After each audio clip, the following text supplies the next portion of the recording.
ఒకటి చర్చనీయాంశమైంది. ఒక రిటైర్డ్ ఐఏఎస్ అధికారి ఇంట్లో జరిగినటువంటి సమావేశం అని ప్రచారం జరగడంతో ప్రస్తుత ఐఏఎస్ అధికారులు కూడా పాల్గొన్నారు అని కథనాలు రావటం, ఇక ఈ సమావేశాలు విజయవాడలో జరిగాయని, తర్వాత విజయవాడ నుంచి హైదరాబాద్కు మారాయని కొన్ని కథనాలు రావటం, ఈ చర్చలు క్రమంగా ఒక వ్యూహాత్మకమైనటువంటి సమావేశాలుగా రాజకీయ చర్చలుగా కూడా మారాయి అని అంటున్నారు సార్.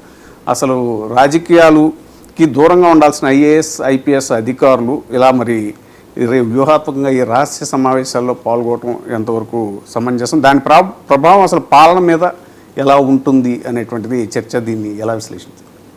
అసలు ఇక్కడ రహస్య సమావేశాలు జరిగాయి, తర్వాత వీళ్ళు రాజకీయాల్లో పాల్గొనడం ఎంతవరకు కరెక్టు ఏమిటో ఎవరు చేశారు? అసలు ఫస్ట్ పాయింట్ ఇక్కడ గమనించాల్సింది ఏంటంటే ఈ వ్యాఖ్యానాలు, అసలు ఈ వార్తలు ఎక్కడి నుంచి బయటకు వచ్చాయి, ఈ వ్యాఖ్యానాలు చేసినటువంటి వాళ్ళు ఎవరు, ఎందుకు చేశారు, ఇది కదా గమనించాల్సింది. ఇది పూర్తిగా అదేదో వైసీపీకి సంబంధించిన మీడియానో లేకపోతే ఇంకేదైనా విపక్షాలకు సంబంధించిన మీడియానో వాళ్ళు చేసినటువంటి ఏదైతే కాదు. ఇది జరిగింది పూర్తిగా ఏంటంటే కూటమి తెలుగుదేశం పార్టీకి అనుకూల మీడియాలో ఒక సంచలనాత్మకమైనటువంటి కథనాలు రావటం, దాని మీద వెంటనే కొంతమంది డిబేట్లు ఇవన్నీ కూడా పెట్టుకొని వాళ్ళు డిబేట్లు కొనసాగించడం, ఇదంతా జరిగింది. అయితే నిజానికి అసలు ఈ వార్త ఎక్కడి నుంచి వచ్చింది అన్నప్పుడు వాళ్ళ వైపు నుంచే వచ్చింది. ఎందుకు వచ్చింది అనేదాన్ని కూడా మనం ప్రస్తావిద్దాం. అసలు జరిగిందా లేదా, ఇది ఎందుకు జరిగింది అనేది నాకు తెలిసి సుదీర్ఘ అనుభవంలో, నాకున్నటువంటి జర్నలిజంలో సుదీర్ఘ అనుభవంలో హైదరాబాదు కేంద్రంగా ఐఏఎస్ అధికారులు ఒక వర్గానికి సంబంధించినటువంటి వాళ్ళకి వీలైనప్పుడల్లా కూడా కొన్ని చోట్ల ఐపీఎస్లు ఐఏఎస్లు వాళ్ళు సమావేశం అవుతూనే ఉంటారు. కొన్ని విషయాలు, ఇది సంయుక్త ఆంధ్రప్రదేశ్లో అవిభాజ్య ఆంధ్రప్రదేశ్లో కూడా వాళ్ళు సమావేశం అవ్వటం, కాసేపు ఏదైనా కులాసా కబుర్లకు కావచ్చు, కొన్ని విషయాలు షేర్ చేసుకోవడానికి కావచ్చు, లేదా రాష్ట్రంలో జరుగుతున్నటువంటి పరిణామాల మీద కావచ్చు, లేదు తమ వర్గానికి సంబంధించినటువంటి ఇష్యూస్ మీద కావచ్చు, ఇలా సుదీర్ఘకాలంగా ఎప్పటి నుంచో కూడా ఈ సమావేశాలు ఇవి జరగటం కొత్త ఏం కాదు.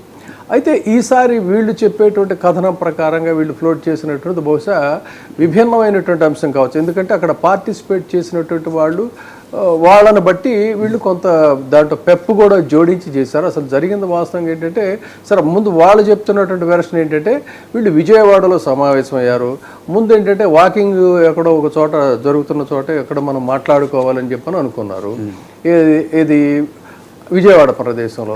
సో అధికారుల రహస్య సమావేశాల వివాదం ఇది అక్కడ జరగాలనేటువంటి ఒక రాజకీయ వాతావరణంలో సంచలనంగా ఒక పెద్ద చర్చకు దారితీసింది.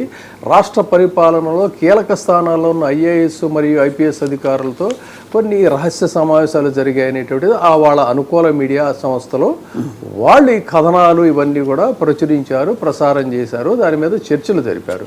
విజయవాడలో మొదలై తర్వాత ఇది హైదరాబాద్కు మారిందని చెప్పటం ఇక్కడ రాజకీయ వర్గాల్లో పెద్ద చర్చకు దారితీసిందనేటువంటి దానికి కూడా వీళ్ళు కొన్ని చర్చలు పెట్టారు. ప్రభుత్వ వ్యవస్థలో పనిచేస్తున్నటువంటి ఉన్నతాధికారులు ఇలా రాజకీయ చర్చల్లో పాల్గొనడం ఎంతవరకు సమావేశం అనేటువంటి ఈ ప్రశ్నని వాళ్ళే లేవనెత్తారు. అసలు రాజకీయ చర్చ ఏంటి, రాజకీయ సమావేశాలు ఏంటి అంటే రాజకీయం అనేటి దానికి ఒక నిర్వచనం ఉందా, ఒక ట్యాగ్ ఉందా? సో ఈ వార్త బయటకు రావడానికి కూడా కారణం ఏంటి అని చెప్తూనే ఒక రిటైర్డ్ ఐఏఎస్ అధికారింటో జరిగిన సమావేశం అని ప్రచారం అని చెప్పి అన్నారు. మళ్ళీ నేను చెప్తున్నా, ఒక రిటైర్డ్ అధికారి కానీ లేకపోతే ప్రస్తుత పవర్లో ఉన్న అధికారుల ఇంట్లో కానీ కొంతమంది ఐఏఎస్లు ఐపీఎస్లు అనేక చిరకాలంగా వీళ్ళు చర్చించుకుంటూనే ఉంటారు. వీళ్ళు అదేవిధంగా ఇక్కడ సుమారు 2 గంటల పాటు ఈ సమావేశంలో చర్చలు జరిగాయి. రాజకీయ పరిస్థితులు, అధికార వ్యవస్థలో జరుగుతున్న మార్పులు, భవిష్యత్తు వ్యూహాలు, ఇలాంటి అంశాలు అక్కడికి వాళ్ళకి చర్చకు వచ్చాయని చెప్పని ఈ వేళకి తెలిసిందని చెప్తున్నారు. ఇప్పుడు గవర్నమెంట్లో ఉన్నారు ఆఫీసర్స్, గవర్నమెంట్లో ఉన్నప్పుడు గవర్నమెంట్ రిలేటెడ్ ఇష్యూస్ మాట్లాడుకోకుండా సినిమాల గురించో లేకపోతే ఇంకేదైనా హాలీవుడ్ వాటి గురించి చర్చించుకుంటారా?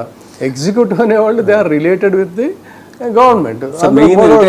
ఇప్పుడు రెడ్ బుక్ పాలన ఏదైతే జరుగుతుందో ఆంధ్రప్రదేశ్ అవన్నీ అది కాదు, దాని మీద వాళ్ళు కలిసినప్పుడు ఇప్పుడు ఎవరైనా ఒక సంగీత వీళ్ళు ఉంటారు, వాళ్ళు సంగీతం గురించి మాట్లాడుకుంటారు, ఎగ్జిక్యూటివ్ విషయం, ఇదేదో పెద్ద రహస్య చర్చలు ఈ మొదలైన చర్చలు సమావేశాలు మొదట విజయవాడలో జరిగాయి, ఆ తర్వాత ఏమో అది హైదరాబాద్కి మారింది.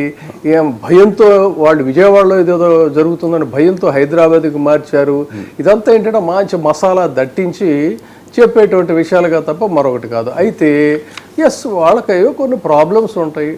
ఆ ప్రాబ్లమ్స్ మీద ఈ చర్చలు క్రమంగా పెద్ద వ్యూహాత్మక సమావేశాలుగా కాకుండా వాళ్ళల్లో వాళ్ళుగా మాట్లాడుకోవాలని కూర్చున్నారు. హైదరాబాద్లో అయితే ఏంటంటే వాళ్ళ కంఫర్టబుల్ జోన్ కాబట్టి ఎక్కువ మంది ఉండేది కూడా అందరూ హైదరాబాదే కాబట్టి రాజకీయ నాయకుల్లో కానీ వీళ్ళు హైదరాబాద్లోనే ఉంటారు, పరిపాలన అక్కడ. కాబట్టి హైదరాబాద్లో ఒక రిటైర్డ్ ఐఏఎస్ అధికారి నివాసంలో ఈ సమావేశాలు జరిగాయని చెప్పడం అదొక పెద్ద వివాదం అంట. వివాదం ఏముంది ఇక్కడ?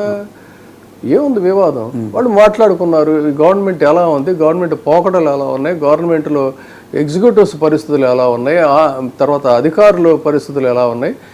ఇదే కనుక నిజమైతే పరిపాలనా వ్యవస్థలో వాళ్ళ యొక్క చర్చ చాలా కీలకమైనటువంటి ప్రశ్న డెఫినెట్గా ముందుకు వస్తుంది. ఇది రాజకీయ చర్చను వాళ్ళు దానికి ట్యాగ్ తగిలించిన అధికార వ్యవస్థలో రాజకీయ ప్రభావం సాధారణంగా ఐఏఎస్ ఐపీఎస్ అధికారులు వాళ్ళు ఏదో పాలిటిక్స్ చేస్తున్నారు, వాళ్ళు రాజకీయాలుగా దూరం కావాలని చెప్పని మీరేదో చెప్తున్నారు. ఇప్పుడు జర్నలిజంగా ఉంటుందా? జర్నలిజం ప్రతిదాంట్లో చదువుకున్నమాట అన్నింటిలో వేలు పెట్టి కలుగుతున్నారు కదా. సో వాళ్ళ ఇష్యూస్ గురించి వాళ్ళు మాట్లాడుకున్నారు. ఇక్కడ నిష్పాక్షికత ఏంటి అసలు? ఏదో పెద్ద జోకు. అధికారులు నిష్పాక్షికంగా ఉండాలి అనేది కూడా వాళ్ళ వీటిల్లో వాళ్ళ ప్రస్తావనలో వచ్చింది. రాజకీయ నాయకులు నిష్పాక్షంగా ఉంటే దాన్ని ఎగ్జిక్యూట్ చేసేటువంటి వాళ్ళు ఎగ్జిక్యూటివ్స్ కూడా ఉంటారు. మీరు ఒక దారి పోతా ఉంటే వాళ్ళు ఒక దారి ఎందుకు పోతారు? సో రాజకీయ వ్యూహాలకు సంబంధించి వాళ్ళు చర్చలు జరిపారా లేకపోతే మరొకటి జరిపారా అనేటువంటిది వ్యవస్థ విశ్వసనీయత మీద వ్యవస్థలో ఉన్నటువంటి పోకడలను బట్టి ఉంటుంది. సో వాళ్ళు చెప్తున్నట్టుగా ఆరోపణలో కనుక రాజకీయ కోణం ఉంది, ఇది రాజకీయ సమావేశం, అధికారులు రాజకీయంగా ఎలా చర్చ జరపడం కరెక్టేనా, ఇలాంటివన్నీ పనికిమాలినటువంటి ప్రశ్నలు, అర్థం లేనటువంటి ప్రశ్నలు, వాళ్ళ మీద బురద జల్లే పరిస్థితులు తప్ప రాష్ట్ర రాజకీయ పరిస్థితులు, ఎన్నికల తర్వాత మారిన అధికార సమీకరణాలు ఈ సమావేశాలకి కేంద్ర బిందువు అయితే కావచ్చు. దాన్ని వాళ్ళు రివ్యూ చేస్తున్నారు, ఏం జరుగుతుందనేది చర్చించుకున్నారు బీయింగ్ ఎ సీనియర్ ఎగ్జిక్యూటివ్స్. కాబట్టి నథింగ్ రాంగ్ ఎట్ ఆల్. దాన్ని మీరు రంధ్రాన్వేషణ చేసి భూతద్దంలోని చూపించి ఇప్పటి వరకు అధికారికంగా వీళ్ళు ఏం చర్చించారు, ఏంటి అధికార వ్యవస్థపై ఎందుకు ఈ అనుమానాలు వస్తున్నాయి, ఇలాంటివి కొన్ని ప్రజల్లో సందేహం వస్తుందంట. పైగా ప్రజల్లో సందేహం పెరిగింది. నిజంగా అధికారులు రాజకీయాల్లో జోక్యం చేసుకుంటున్నారా, ఇది కేవలం రాజకీయ ప్రచారం మాత్రమేనా, పరిపాలనా వ్యవస్థ మీద ప్రజలకు ఉన్న నమ్మకాన్ని ఈ వివాదం ప్రభావితం చేస్తుందా, ఇలాంటి పిచ్చి ప్రశ్నలన్నీ కూడా అందులో లేవనెత్తారు. ప్రభుత్వ ప్రతిస్పందన ప్రస్తుతం ఈ వార్తల మీద అధికారికంగా పెద్ద స్పందన రావడం లేదు. ప్రభుత్వం లేదా ఉన్నతాధికారులు ఈ సమావేశాల గురించి స్పష్టమైన వివరణ ఇవ్వకపోవటం మీద అనుమానాలకు తావిస్తున్నాయి. ఇది ఈ కైండ్ ఆఫ్ డిబేట్స్, ఈ కైండ్ ఆఫ్ పాయింట్స్ వాళ్ళు లేవిస్తున్నటువంటి న్యూస్ ఇదంతా such a sheer nonsense అని చెప్పాలి మనం. Sheer nonsense. One thing is very clear ఏంటంటే ఎస్ వాళ్ళు సమావేశం అయ్యారు. ఆ సమావేశంలో ఇది మీడియా ప్రచారమేనా అనే చర్చకు కూడా దారితీస్తుందన్నారు. కాదు, ఖచ్చితంగా జరిగారు. గతంలో కూడా ఇలాంటివి జరిగాయి. భారతదేశ చరిత్రలో అధికారుల మీద ఇలాంటి ఆరోపణలు కొత్త కాదు. రిటైర్డ్ అధికారులు కూడా రాజకీయాలకు దగ్గరగా ఉండటం, ప్రభుత్వ వ్యూహాల్లో పాత్ర పోషించటం ఇలాంటివి ఉన్నాయని, ఇలాంటి కూడా చిలవల పొలవలన్నీ కూడా జోడించి మరీ అందులో ఇచ్చారు. దానికి అంటే ఒక పెద్ద సంచలనాత్మకమైనటువంటి కథనం కింద దీన్ని తీసుకురావాలని. బట్ ఇక్కడ ఒకటే పాయింట్ ఏంటంటే పరిపాలనలో నిష్పాక్షిక ధోరణి అనేటువంటిది ఉంటే ప్రజాస్వామ్య వ్యవస్థలో అధికారులు కూడా అంతే నిష్పాక్షికంగా వాళ్ళు వ్యవహరిస్తారు. ఎలాంటి రాజకీయ ప్రభావాలకు వాళ్ళు లోను కాకుండానే ఖచ్చితంగా మీరు అన్నట్టుగానే అందులో మెన్షన్ చేసినట్టుగానే పనిచేస్తారు. ప్రభుత్వ యంత్రాంగం రాజకీయ ఆయుధంగా ఎప్పుడు మారుతుంది? మీ వ్యవహారాలన్నీ కూడా రాజకీయ దృక్కోణం నుంచి మీరు చూసినప్పుడు మాత్రమే మారుతుంది. సో ఇక్కడ గమనించాల్సింది ఎస్ ఖచ్చితంగా వీళ్ళందరూ సమావేశం అయ్యారు హైదరాబాద్ కేంద్రంగా. మనకున్నటువంటి ఇక్కడ సమాచారాన్ని బట్టి ఇక్కడ ఇదైనటువంటి వాళ్ళు కూడా అందరూ ఎవరు అన్నట్లయితే ఇప్పుడు సస్పెండెడ్ ఆఫీసర్స్ ఉన్నారు కదా, ఎంతకాలం సస్పెండ్ చేస్తారండి? మీకు ప్రభుత్వం అధికారం ఇచ్చేది ఏదైనా డిసిప్లినరీ యాక్షన్ తీసుకుంటే తీసుకోవచ్చు. వాళ్ళని అసలు పూర్తిగా దూరం పెట్టేస్తే రిటైర్మెంట్ దాకా కూడా వాడు సామాన్యుడు కావచ్చు, అధికారి కావచ్చు, వాడు జీవించే హక్కుని కాలరాసేటువంటి అధికారం మీకు ఎవరు ఇచ్చారండి? అంత ప్రొలాంగ్ దీన్ని ఎందుకు మీరు చేస్తారు అట్లాగా? ఎస్, అందులో అక్కడ వైసీపీ ప్రభుత్వంలో పనిచేసినటువంటి అధికారులు ఉన్నారని, తర్వాత ప్రధానంగా ఏంటన్నట్లయితే ఈ పిఎస్ఆర్ ఆంజనేయులు ఆయన కూడా కేసులు ఇరికించారు కదా.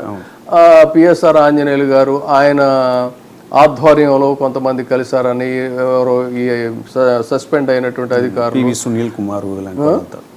పివి సునీల్ కుమార్ ఎస్ వాళ్ళంతా కూడా కొంతమంది పేర్లు మనకి అథెంటిక్గా తెలియదు కాబట్టి ఆ పేర్లు మనకు తెలుసు కానీ ఇప్పుడు ప్రస్తావించడం అనవసరం. వాళ్ళందరూ కలిసి ఏంటి మన భవిష్యత్తు కార్యక్రమం ఏంటి, ఇలాగే మనం ఈ నియంతృత్వ పోకడల పట్ల మనం సైలెంట్గా ఇలాగే ఉండాలా, కాదు అన్నట్లయితే మనం ఏదైనా నిర్ణయం తీసుకోవాలా అనే దాని మీద వాళ్ళు చేస్తే దాన్ని భూతధ్వం నుంచి చూపించి అదని ఇదని మాట్లాడతాం. ఇదేమో చీఫ్ సెక్రటరీకి ఇచ్చారని, చీఫ్ సెక్రటరీ సీఎం దృష్టికి తీసుకెళ్తే ఐ డోంట్ కేర్ ఎనీథింగ్ అని ఆయన అన్నాడని, ఇలా అర్థం లేదు. But one thing is very clear, ఐఏఎస్లో అధికారులు హైదరాబాద్లో వివిధ సందర్భాల్లో వాళ్ళు సమావేశం అవుతుంటారు. They will exchange their opinions. కొన్ని ప్రత్యేకమైనటువంటి సమావేశాలు కూడా జరిగి ఉండొచ్చు. ఇది కూడా అలాంటిదే, ఖచ్చితంగా అది జరిగింది. అంతేకాదు ఇంకొకటి కూడా చెప్తున్నా, వాళ్ళు చెప్పండి, ఐఏఎస్ ఐపీఎస్ అధికారుల సమావేశాలు జరిగాయి, రహస్యంగా కొంతమంది ఉద్యోగ సంఘాలకు సంబంధించినటువంటి కీలక వ్యక్తులు విజయవాడలోనే వాళ్ళు సమావేశం అవుతున్నారు. మరొక ఆశ్చర్యకరమైనటువంటిది చెప్తే ఆంధ్రప్రదేశ్లో ఏం జరుగుతుంది అనడానికి, తెలుగుదేశం పార్టీకి సంబంధించినటువంటి సీనియర్ మోస్ట్ లీడర్స్ కూడా కొందరు అసంతృప్తిగా ఉన్నటువంటి వాళ్ళు సమావేశం అవుతున్నారు.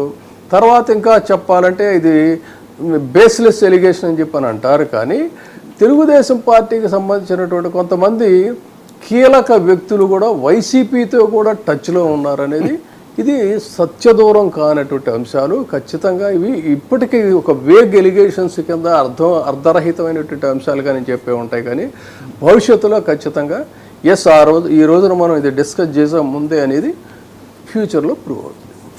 సార్ నెక్స్ట్ టాపిక్ దేశాన్ని కుదిపేస్తున్నటువంటి అంశం, ఈ యుద్ధం నేపథ్యంలో ఎల్పిజి